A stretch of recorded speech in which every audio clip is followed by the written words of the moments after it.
If you have listened to any political debates or news involving the economy, you've probably heard the terms inflation and deflation at some point.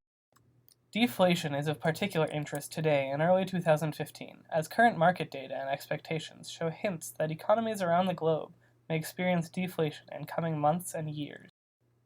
In this series of videos, we will give a brief overview of what inflation and deflation are, and how they can affect consumers and businesses. We'll also look at potential long-term consequences of deflation and how it might be dangerous to a nation's economy. Next, we'll look at the current status of economies throughout the world and try to predict the magnitude and impact of deflation in the near future. This video is meant to be an introduction to some basic economic concepts intended for those without a formal education in the subject. In the broadest terms, inflation and deflation represent a change in the average prices of goods and services. When prices trend upwards, this is called inflation, and when they trend downwards, this is called deflation. We can also think of this in terms of the purchasing power of a dollar. When $1 buys fewer overall goods than before, inflation has occurred.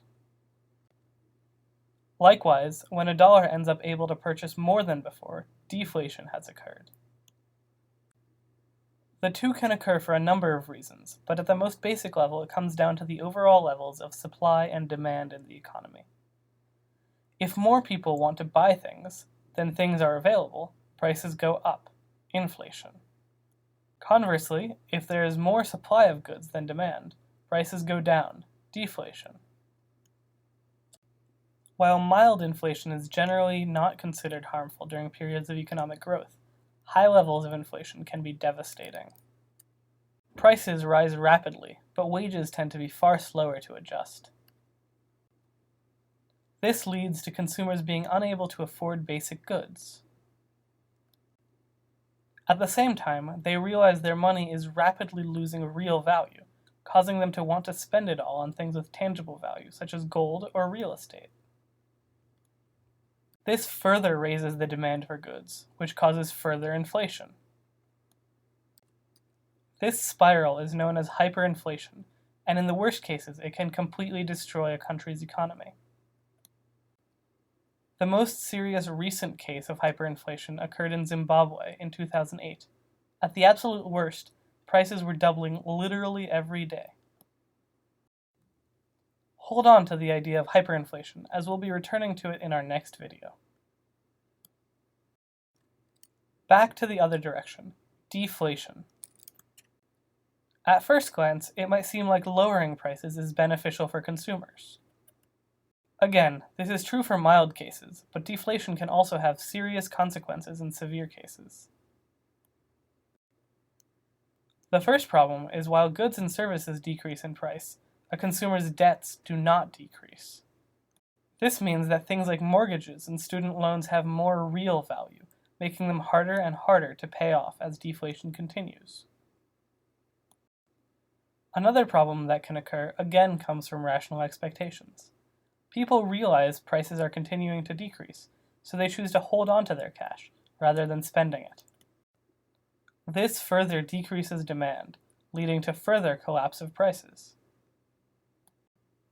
Companies cannot make enough money to continue paying wages, leading to widespread pay cuts and layoffs. Overall, very severe deflation can be just as harmful as severe inflation. So, what do governments do to keep these two scenarios from spiraling out of control?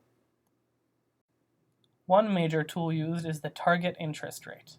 The Federal Reserve has the power to set a rate, which financial institutions use as a guideline for the interest they use for all borrowers and savers. When interest rates go up, people tend to save more due to higher rate of return. When interest rates go down, people borrow and therefore spend more, since it costs them less to do so. This immediately gives some control over inflation and deflation, as the Federal Reserve uses their ability to provide these incentives in the opposite direction as the overall inflationary or deflationary trends, mitigating their effects. However, you might notice that this trick doesn't fully work to deal with strong deflation. While the Fed can lower interest rates to increase spending down to zero, or even below, if interest rates get too negative, people will just take their money out of banks altogether and continue to hoard. When the situation gets this bad, extraordinary measures must be used to pump additional money into the economy.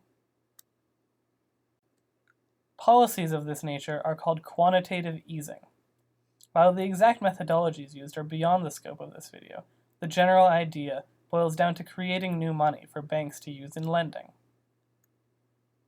This leads to upswings in spending, which counteract deflation and stabilize the economy. Hopefully, this video has given you a better understanding of what inflation and deflation are, what risks they pose to economies, and what can be done to mitigate them. Next time, we'll examine some historical examples of deflation from the US and Germany, and we'll look at which instances have been harmful and which were successfully dealt with. Thank you for watching.